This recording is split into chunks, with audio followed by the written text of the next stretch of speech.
Pagi anak-anak. Lagi gimana kabarnya hari ini? Oh, baik ya, sehat Erlin ya. Ini gimana? Di mana sekarang ini Erlin? Di rumah, Pak. Di rumah ya. Oke. Berarti udah siap mulai belajar kita hari ini ya? Bagus, bagus. Udah mandi tadi Erlin? Udah siap-siap? Sudah, Pak. Bagus, bagus. Berarti sudah mulai ada peningkatan dalam untuk mulai pembelajaran ya. Jadi ada yang tahu kira-kira apa yang akan kita pelajari hari ini? Gak ada tahu ya. Minggu lalu kita belajar apa kira-kira?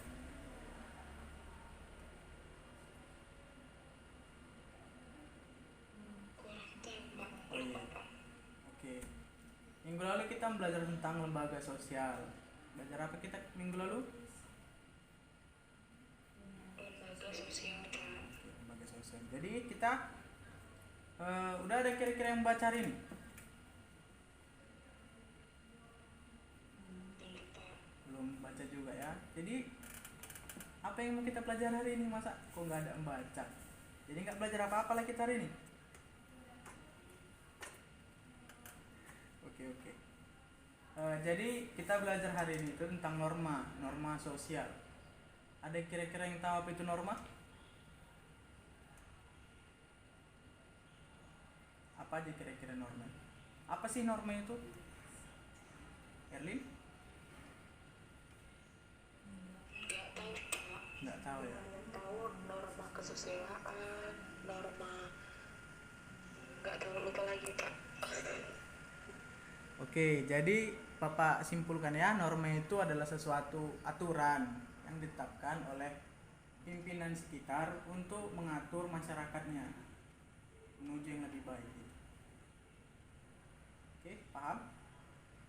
Dengar nggak ini kira-kira? Dengar, Pak. Tapi bisa diulang lagi, Pak. Oke, norma merupakan aturan yang ditetapkan oleh atasan atau pimpinan di wilayah sekitar dengan tujuan untuk mengatur perilaku masyarakat yang ada di lingkungan. Coba ulangi Erlin.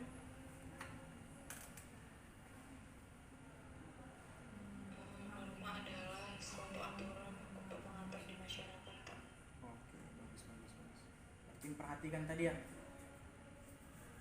Sudah disiapkan buku tulisnya Erlin atau pulpennya Sudah, untuk Pak. belajar? Oke, bagus. Semangat pagi hari ini ya. Harus semangat lah, namanya kita harus belajar ya kan. Kira-kira tertarik nggak belajar norma hari ini? Dengan pembelajaran hari ini? Iya, Pak. Terbaik. Bagus, bagus. Kalau tertarik kan Bapak juga semangat ngajarin. Oke, Bapak akan menjelaskan sedikit ya. Kita akan masuk materi. Bentar ya.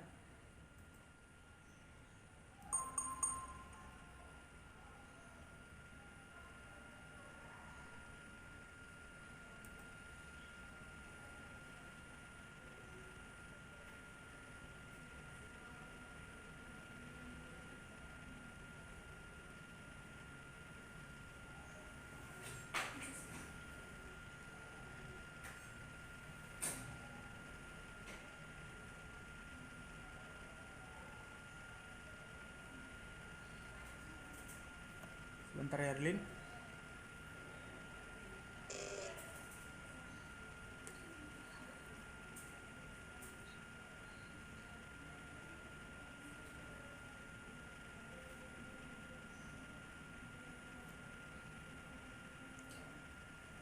Kira-kira sudah nampak Erlin?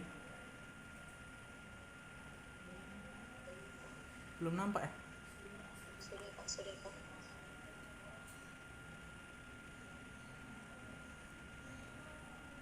Sudah nampak? Sudah, Pak. Oke. Apa bacaannya itu? Normasi sosial. Oke, norma sosial. Definisi norma sosial. Norma merupakan aturan yang mengikat pada masyarakat tertentu menurut Roman tahun 2009 menyatakan ada 3 hal pokok yang harus ada di dalam setiap norma, yakni, coba dibaca Erlin, apa aja tadi tuh? Nilai, penghargaan, hukuman. Nilai, value, 2 penghargaan atau rewards, dan ketiga hukuman atau punishment. Selanjutnya, dengan adanya norma, masyarakat akan patuh bertindak sesuai panduan yang berperilaku yang telah diatur dalam norma sosial tersebut, sehingga menjadi sebuah kebiasaan dalam hidup bermasyarakat. Apa tadi definisi norma, Erlin? Aturan yang mengikat pada masyarakat tertentu. Apa tadi 3 hal pokok yang ada di setiap norma, yang harus ada di setiap norma? Nilai, penghargaan, Tujuan dari norma itu apa, Erlin? untuk mengatur masyarakat, Pak, Oke, bagus. biar patuh. Berarti Erlin fokus dari tadi. Selanjutnya, pembentukan norma menjadi lembaga sosial, yaitu menurut Sudarsono dan Wijayanti tahun 2006, proses pembentukan norma menjadi lembaga sosial adalah sebagai berikut. Yang pertama, proses pelembagaan atau institusionalisasi. Pada proses ini, norma sendiri sudah dikenal, diakui, dihargai, dan ditaati oleh warga anggota dalam kehidupan masyarakat, hanya saja belum lembaga. Kemudian, yang kedua, proses internalized, yaitu proses pelembagaan yang sudah menyatu dan dengan jiwa sebagian besar anggota masyarakatnya. Norma sosial itu ada yang bersifat lemah, sedang, kuat. Kalau norma yang kuat, maka masyarakat takut untuk melanggarnya. Jenis ikatan norma dikaji dalam ilmu sosiologi menurut Wahyuni 2004, yaitu terdiri dari, lanjutkan Erlin.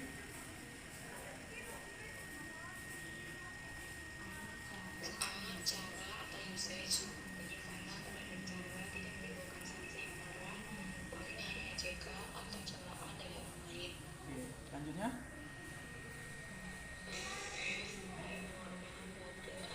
Oh, salah.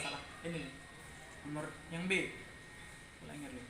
B. Kebiasaan atau purpose, perbuatan yang telah dilakukan secara berulang-ulang, secara sadar dan mempunyai tujuan yang jelas hingga menjadi sebuah kebiasaan. C. Tata cara, kelakuan, atau di tempat ini.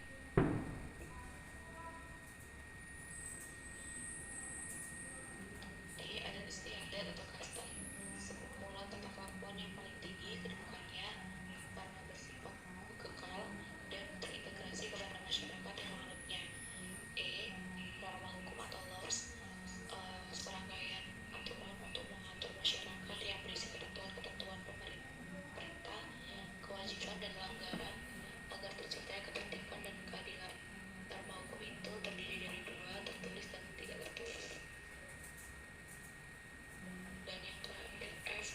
Norma mutu atau fiction, suatu gaya yang sifatnya bersifat sementara dan cenderung berubah, tetapi ketika menjadi sebuah tren atau gaya masa kini, maka akan diikuti oleh banyak orang atau massa.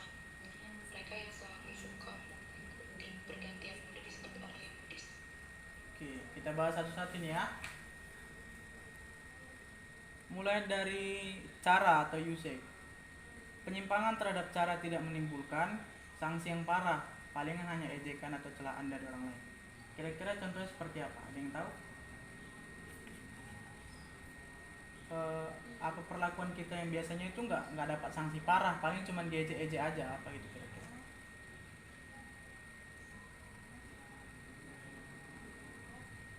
Ada yang tahu ya? Oke, mungkin dari Bapak itu contohnya itu seperti kayak cara kita makan. Mungkin cara kita makan itu seperti mengecap. Siapa yang kira-kira makannya mengecap? Ada yang tahu mengecap itu apa? Izin Pak, Ya, Erlin? kamera saya, jaringan saya buruk Pak. Mengecap itu yang gini nggak sih Pak? Ah iya, betul. Bagus. Itu dia salah satu contoh dari norma dikaji dari ilmu sosiologi, dari cara atau usage. Baru yang kedua itu dari kebiasaan. Perbuatan yang telah dilakukan secara berulang-ulang, secara sadar dan punya tujuan yang jelas hingga menjadi sebuah kebiasaan. Contohnya seperti apa kira-kira?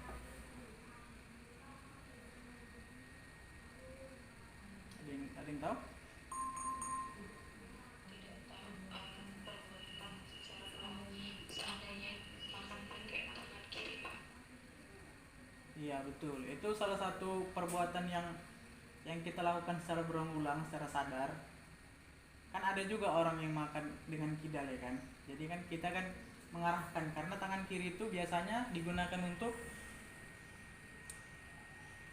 membersihkan area-area yang kotor gitu. Jadi kan alangkah lebih baiknya makan dengan tangan kanan. Jadi itu merupakan hal yang tidak wajar gitu, tapi bagi orang-orang kidal itu menjadi sebuah kebiasaan baginya. Oke, selanjutnya itu C, tata kelakuan atau mores. Akhlak yang berdasarkan ajaran agama, filsafat atau kebudayaan. Tata kelakuan ada yang bersifat memaksa dan melarang. Mores berfungsi sebagai pemberi batasan untuk bisa bersikap sesuai dengan aturan yang berlaku di tempat tinggal. Seperti contohnya, ada yang tahu?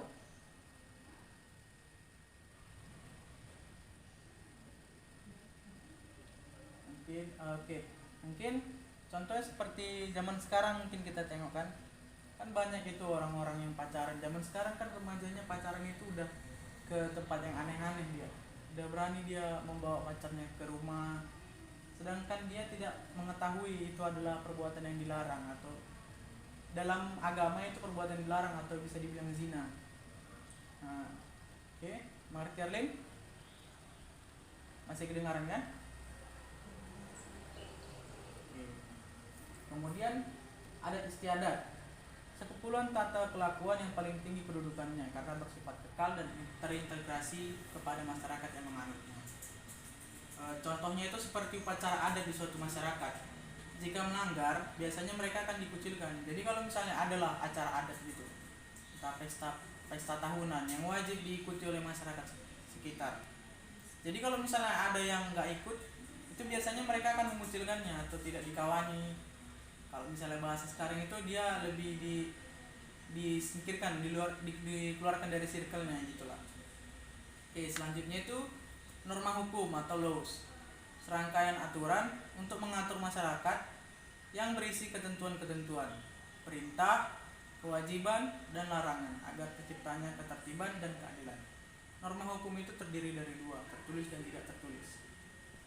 Oke, kira-kira tahu nggak apa itu norma hukum tertulis dan tidak tertulis? Mungkin kayak tertulis itu kayak di undang-undang dasar dia ada yang ditetapkan, nggak boleh gini-gini, nggak boleh gini-gini. Tapi seperti selanjutnya norma mode atau fashion, suatu gaya yang bersifat sementara dan cenderung berubah-ubah, tetapi ketika menjadi sebuah tren atau gaya masa kini maka akan diikuti oleh banyak orang atau massa. Mereka yang selalu suka mengikuti pergantian mode disebut orang yang modis. Kita masuk kesimpulan. Kesimpulannya, norma memang tidak bisa dilepaskan dari suatu masyarakat, karena norma adalah aturan yang akan mengikat masyarakat untuk menciptakan keadilan yang tertib dan teratur. Sejalan dengan pengertian norma menurut Roma 2009 yang menyatakan bahwa nilai dan norma merupakan sesuatu yang fundamental dalam suatu masyarakat untuk menciptakan keteraturan sosial. Oke, kira-kira masih terdengar gak ya? Masih. Apa stop sharing ya?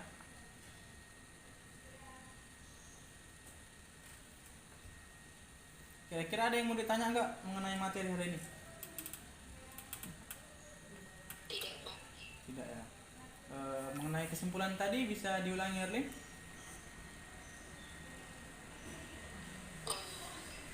Norma itu adalah keteraturan yang ada dalam masyarakat Pak. Keteraturan di masyarakat yang tujuannya untuk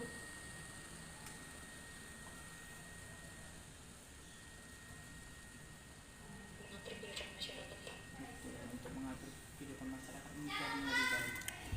Oke, Mungkin Bapak akan memberikan sedikit penugasan, kira-kira akan dikumpul besok, yaitu tulis di hari ini ya. Contoh norma dalam lingkungan sekitar.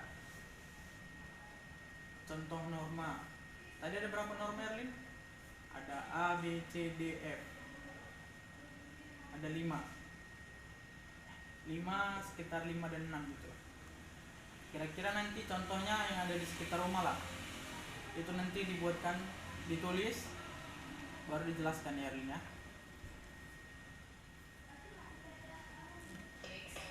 Cukup jelas ya materi hari ini ya.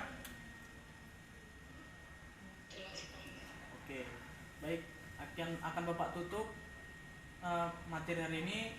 Terima kasih telah mendengarkan. Selamat pagi.